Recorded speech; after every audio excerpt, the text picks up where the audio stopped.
사랑하는 파리장로교회 성령공부팀원 성도 여러분, 한 주간도 평안하시고 건강하셨습니까? 어느덧 가을이 왔습니다. 날씨도 쌀쌀해지고 이제 겨울을 준비하는 계절이 왔는데요. 아무쪼록 이 시기에 더욱더 건강하시기를 바라고요. 그리고 이 가을에 또 하나님께 주신 아름다움을 또 누리시는 시간들이 되기를 원합니다. 오늘은 로마서 6장 12절에서 14절 본문을 가지고 하나님께서 주신 능력을 기억함이라는 제목으로 공부해 보려고 합니다. 제가 먼저 본문 말씀을 읽어보겠습니다. 그러므로 너희는 죄가 너희 죽을 몸을 지배하지 못하게 하여 몸의 사욕에 순종하지 말고 또한 너희 지체를 불의의 무기로 죄에게 내주지 말고 오직 너희 자신을 죽은 자 가운데서 다시 살아난 자 같이 하나님께 드리며 너희 지체를 의의 무기로 하나님께 드리라. 죄가 너희를 주장하지 못하리니 이는 너희가 법 아래에 있지 아니하고 은혜 아래에 있음이라. 아멘. 자, 오늘은 로마서 6장 전반부의 마지막 공부라고 할 수 있겠습니다. 다음 주부터는 로마서 6장 15절부터 마지막까지 해서 후반부 내용을 공부할 텐데요. 자, 6장 1절부터 14절 여기까지의 내용은 죄의 지배로부터의 자유, 죄 아래 있지 아니하고 은혜 아래 있는, 죄의 통치 아래 있지 아니하고 은혜의 통치 아래 있는 우리의 신분에 대한 이야기들을 공부해 왔습니다. 그리고 이제 15절부터 마지막 절 23절까지는 이제 죄의 종에서 하나님의 종으로 해서 우리가 하나님의 종이 되었다는 것을 강조하는 내용을 살피게 됩니다. 자, 오늘은 전반부의 마지막인데요. 6장 앞부분의 말씀의 결론이라고 할 수 있겠죠. 죄가 너희를 주장하지 못하리니 이는 너희가 법 아래 있지 아니하고 은혜 아래 있다. 죄가 더 이상 우리를 주장할 수 없다. 자, 이제 이 내용을 이제 이야기하려고 합니다. 자, 먼저 성결과 성화에 관한 원리, 우리가 하나님께서 기뻐하시는 모습으로, 거룩한 모습으로 변화되어가는 그런 과정에 있어서의 중요한 원리들을 먼저 살펴보려고 하는데요. 교재 한 4가지 정도로 요약되어 있습니다. 하나는 우리 자신으로부터 출발하지 않아야 합니다. 이 말씀은 지난주에도 잠시 언급했던 것처럼 우리가 늘 우리의 연약함, 우리의 부족함 가운데 머물러 있고 또 그것만을 계속 바라보고 묵상한다면 우리는 평생 앞으로 전진하는 일을 하지 못할 것입니다. 자, 바울 사도는 이야기하기를 뒤의 것은 잊어버리고 오직 표대를 향하여 달려간다고 이야기를 하였거든요. 오늘 우리가 앞에 달려가야 될 하나님께서 원하시는 목표, 지점이 있는데 그 표대를 향하여 달려가기 위해서는 가끔은 나의 연약함, 나의 부족함, 나의 죄성까지도 훌훌 털어버리고 뒤에 놓아야 할 근거와 이유가 있다는 것입니다. 우리는 연약합니다. 우리는 침체에 빠질 수도 있고 또 우리는 변덕스럽습니다. 또 우리의 주어진 상황과 형편은 늘 변합니다. 근데 그 모습에 우리가 계속 의존해 있다면 우리가 어떻게 달려갈 수 있겠습니까? 군사로 다니는 자는 자기 생활에 얽매이지 않는다 라는 말씀이 있는 것처럼 우리는 우리 자신을 잊고, 두 번째로 하나님을 섬기는 차원에서 나를 보아야 한다는 겁니다.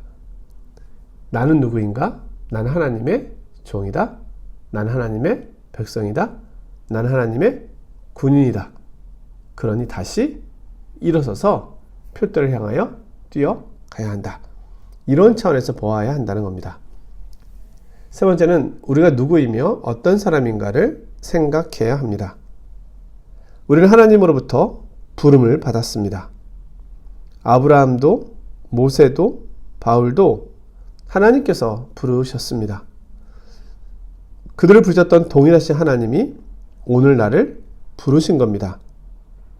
1절부터 11절까지 이 말씀을 우리에게 들려주고 있습니다. 하나님께서 나를 통하여 행하신 일들을 우리가 바라보아야 하는 것입니다. 내가 연약하고 부족해도 하나님은 반드시 나를 부르셨으니 하나님의 뜻을 나를 통하여 이루실 것이다.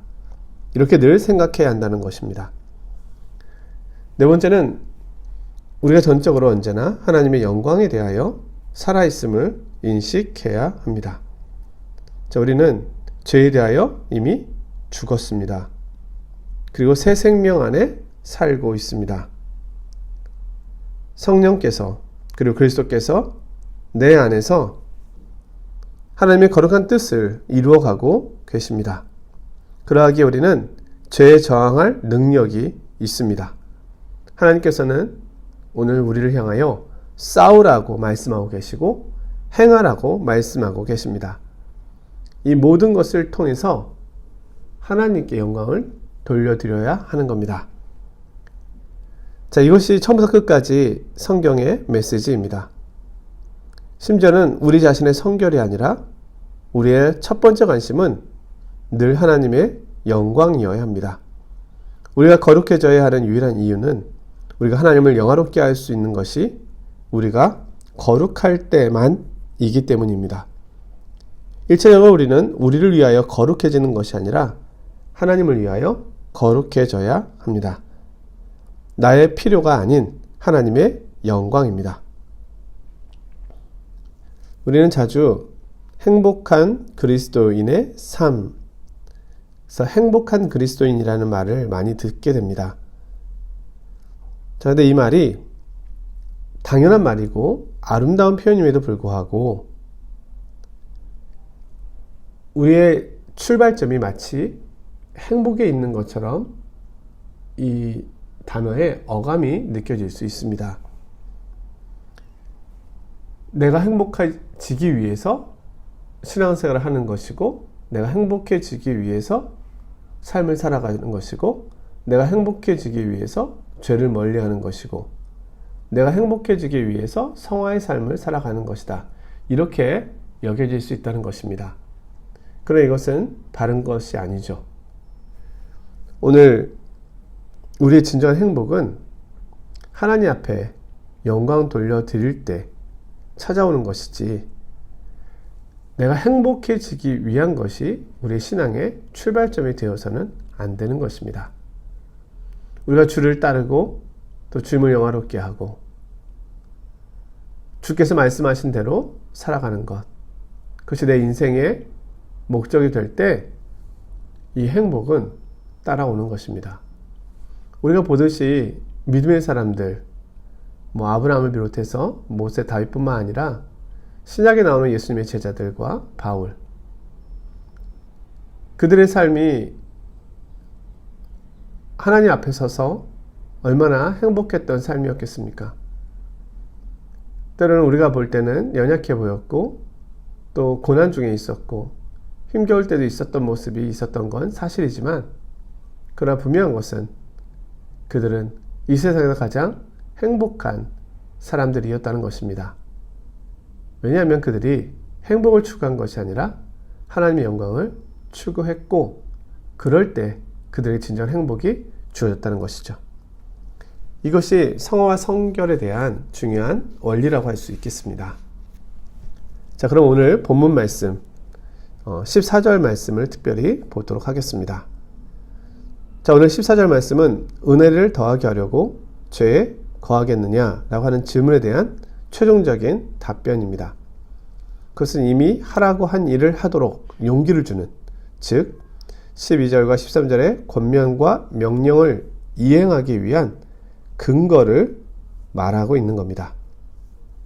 자, 12절 13절에서 뭐라고 이야기했습니까? 우리 지체를 하나님께 드려라. 죄에게 주지 말아라. 자, 간혹 이 말씀을 우리가 우리 자신을 하나님 앞에 드리면 계속해서 우리가 은혜 아래 있게 될 것이다.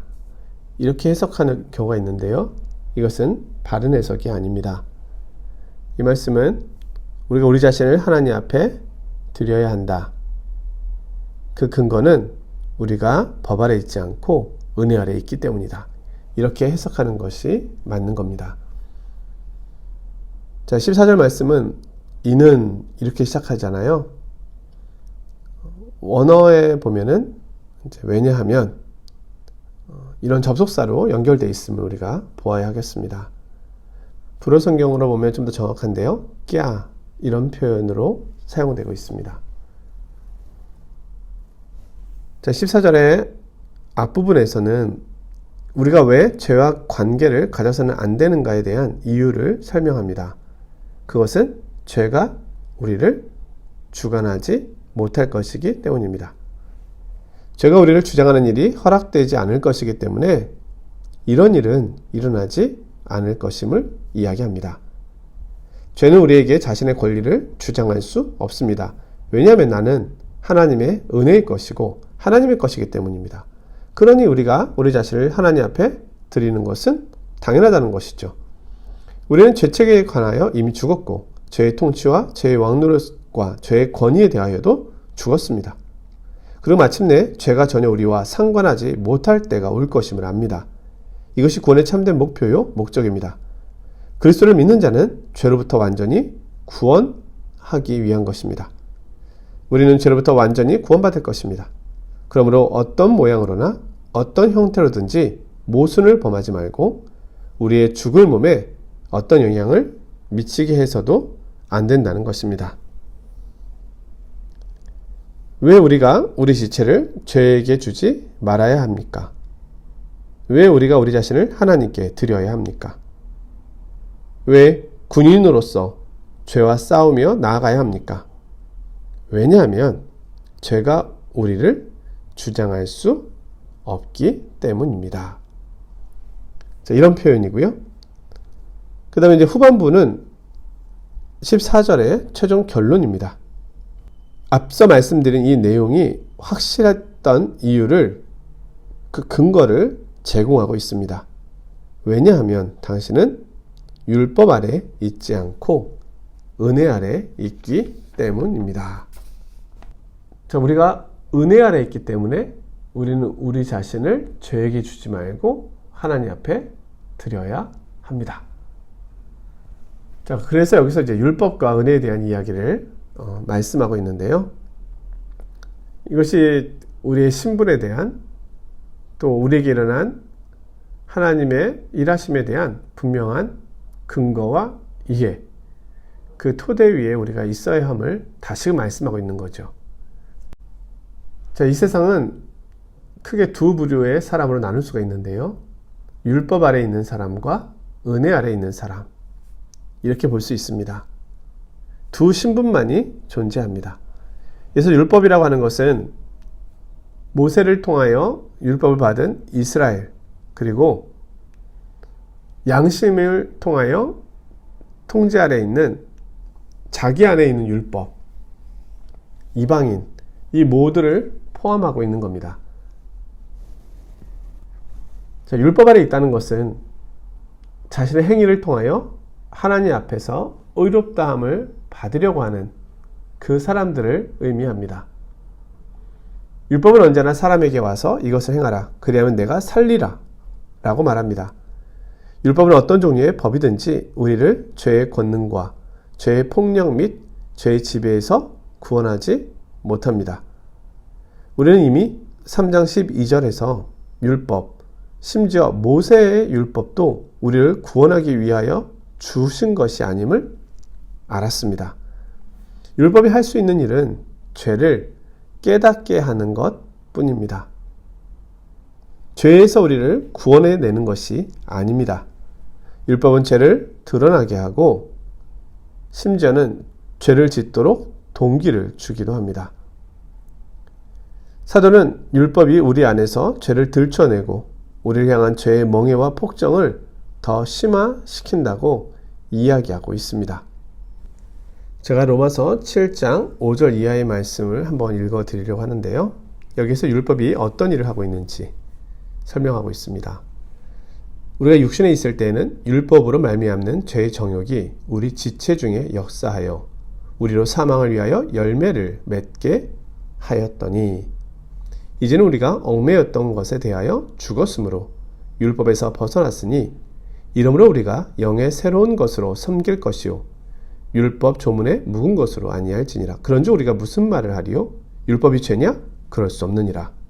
율법으로 말미암지 않고는 내가 죄를 알지 못하였으니 곧 율법이 탐내지 말라 하지 아니하였더라면 내가 탐심을 알지 못하였으리라. 그러나 죄가 기회를 타서 계명으로 말미암아 내 속에서 온갖 탐심을 이뤘나니 이는 율법이 없으면 죄가 죽은 것이라.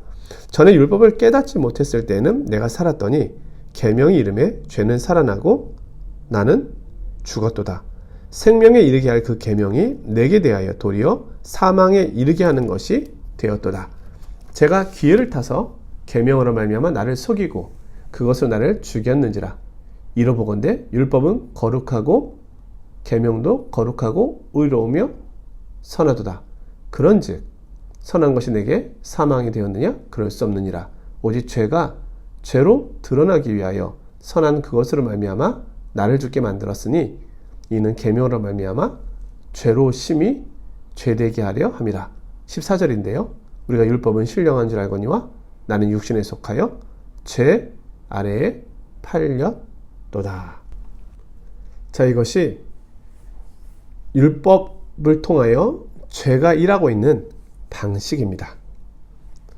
죄는 하나님의 거룩한 율법까지도 왜곡시키고 악용한다는 겁니다. 자, 로마서 8장 2절에서 4절 말씀을 읽어보겠습니다. 이는 예수 그리스도 안에 있는 생명의 성령의 법이 죄와 사망의 법에서 너를 해방하였습니다. 율법이 육신으로 말미암아 연약하여 할 수 없는 그것을 하나님은 하시나니 곧 죄로 말미암아 자기 아들을 죄 있는 육신의 모양으로 보내어 육신의 죄를 정하사 육신을 따르지 않고 그 영을 따라 행하는 우리에게 율법의 요구가 이루어지게 하려 하심이라. 하나님께서는 그리스도를 통하여 더 이상 우리가 율법 아래 있지 않게 하신 것입니다. 갈라디아서 3장 21절의 말씀입니다. 그러면 율법들이 하나님의 약속들과 반대되는 것이냐? 결코 그럴 수 없느니라. 만일 능히 살게 하는 율법을 주셨더라면 의가 반드시 율법으로 말미암아 쓰리라. 만일 우리가 율법으로 의를 얻을 수 있다면 하나님께서 그 율법을 주셨을 것이고 자신의 아들을 이 땅에 보내지 않으셨을 것입니다. 율법은 우리를 온전케 할 수 없습니다. 히브리서 7장 19절의 말씀입니다. 율법은 아무것도 온전하게 하지 못할지라. 바울 사도의 회심의 모습을 보면 우리가 알 수 있습니다. 그는 율법으로는 흠이 없는 자였지만 결코 온전하지 못하였던 이였습니다. 율법은 우리의 무능과 비참함, 궁핍을 보여주어 그리스도에게로 인도하는 초등교사 역할을 할 뿐입니다. 그러나 우리의 타락한 본성 때문에 율법은 실제로 전적인 절망감과 침체 상태를 가져와 우리를 더 좌절시키고 더 나아가 죄를 자극합니다. 죄는 모든 계명들을 뒤틀리게 하고 우리로 하여금 율법을 알기 전보다 더 악하게 만듭니다.